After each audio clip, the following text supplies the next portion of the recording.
سلام، به کانال آشپزی با زیبا خوش اومدین. امروز میخوام دستور تحچین مرغ رو بهتون آموزش بدم.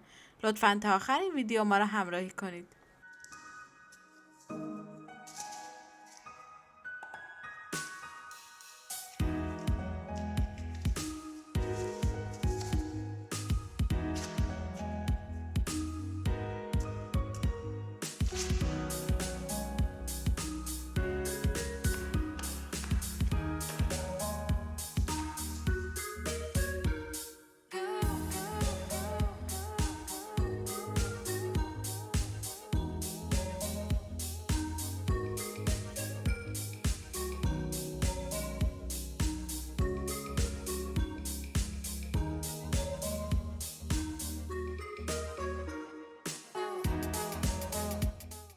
ابتدا 4 پیمونه برنج رو 3-4 مرتبه میشورم و بهش یه قاشق غذاخوری نمک اضافه میکنم و برای 2-3 ساعت میذارم تا خیس بخوره.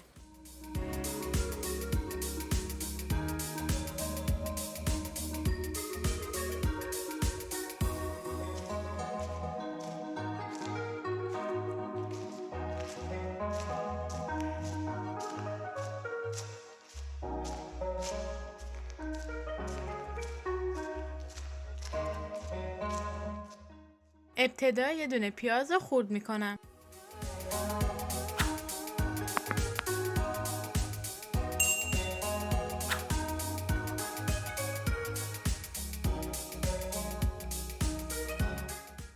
گوشت ها رو داخل ظرف ریختم و با پیاز، یه قاشق چایخوری نمک، یه قاشق چایخوری زردچوبه، یه قاشق چایخوری فلفل سیاه و کمی آب اضافه می کنم تا جایی که سطح گوشت رو بپوشونه. وقتی گوشت پخت میتونید از آب گوشت ها کمی خورش برای این تحچینتون درست کنید. فقط کافیه کمی رب سرخ کنید و 2 قاشق غذاخوری آب لیمو بهش اضافه کنید.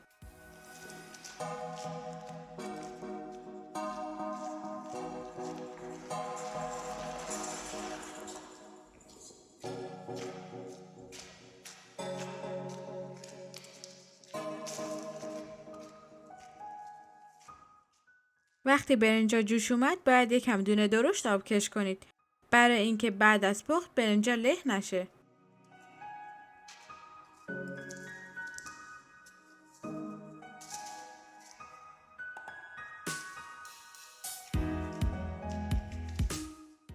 وقتی گوشت ها پخت با چاقو خورد میکنم. میتونید از چنگال هم برای ریش کردنش استفاده کنید.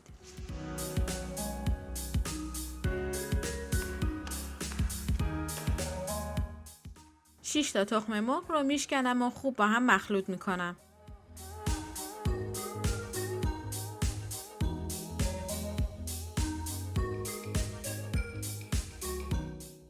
بعد بهش 1 لیوان ماست،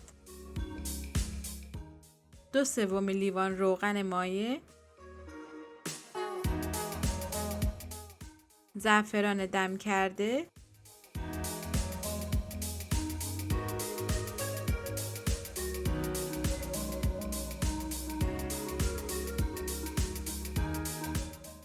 دو قاشق غذاخوری آب لیمو، 1 قاشق غذاخوری گلاب اضافه میکنم و مواد خوب با هم مخلوط میکنم.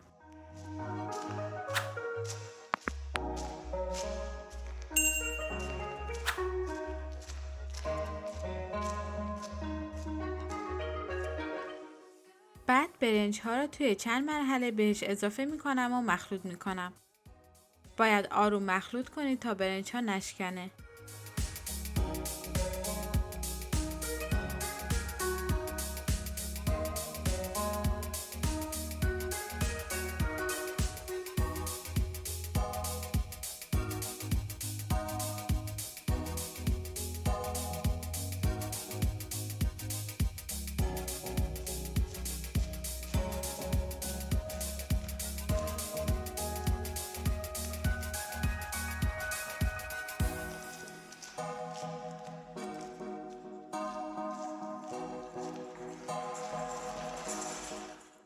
من از رنگ برنجم راضی نبودم، بهش یکم زعفران بیشتر اضافه کردم.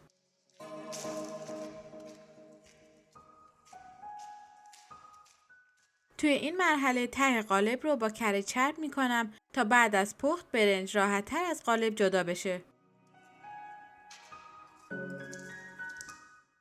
برای لایه اول نصف برنج رو توی ظرف میریزم و با قاشق فشار میدم و سعی میکنم دور ظرفم رو با برنج بپوشونم تا گوشت یا زرشک‌ها به دیوار ظرف نزدیک نشه، برای اینکه ظاهر تهچین زیباتر بشه. بعد هم گوشتا رو وسط ظرف میریزم.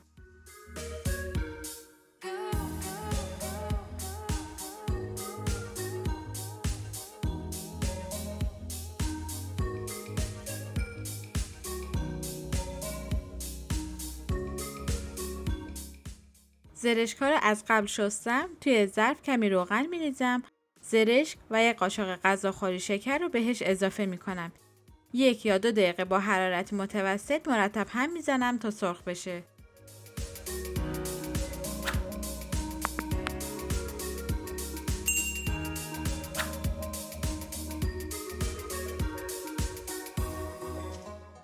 روی گوشت ها زرشک، خلال پسته و خلال بادوم رو میریزم. باید دقت کنید این مواد اصلاً به کنارهای ظرف نزدیک نشه.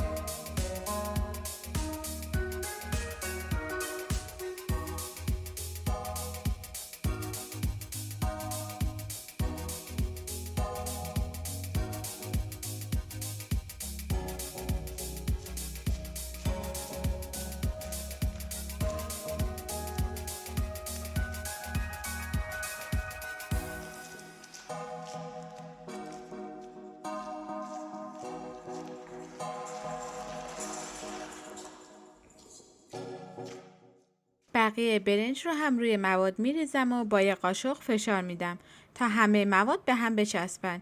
روی ظرف رو هم فویل میکشم و با یه سیخ چوبی سوراخ میکنم. این ظرف یکم کوچیک بود و مواد من یکم اضافه اومد. برای همین یه ظرف تک نفره هم درست میکنم.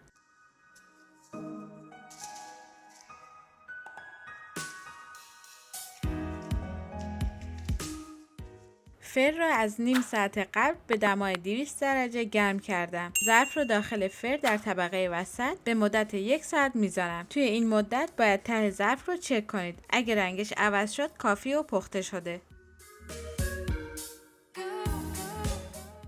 بفرمایید اینم از تهچین خوش رنگ و خوشمزه ما. اگه از این ویدیو خوشتون اومده لطفاً لایک کنید و نظرتون رو برامون کامنت کنید و حتما برای دوستانتون به اشتراک بذارید و کانال ما رو سابسکرایب کنید.